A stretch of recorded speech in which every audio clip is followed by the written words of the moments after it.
Canada's chief electoral officer has investigated the Robocall scandal and found our country's democracy at risk. Mark Mayran looked at nearly 1,500 complaints from three-quarters of Canada's federal ridings. Many of those calls were in Guelph, Ontario, made by the so-called Conservative operative Pierre Poutine.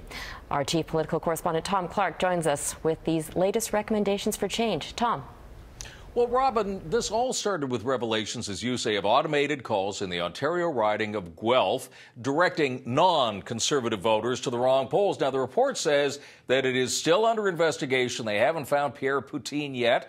No charges have been laid, but Elections Canada says it doesn't need a conviction to know that there's a really big problem that needs fixing.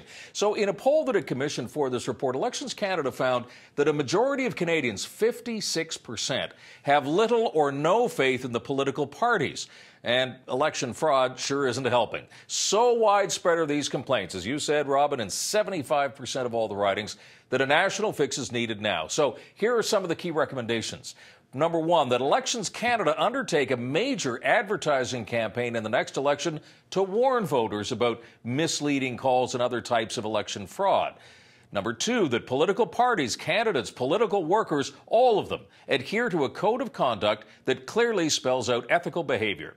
And finally, that anyone convicted of misrepresenting themselves, in other words, saying that they're from one party when in fact they're from another party, well, they could face a fine upon conviction of $250,000 or 5 years in prison. They're taking this seriously. There are more recommendations, all of them aimed at decreasing what Elections Canada calls the risk to democracy from deceptive campaigners.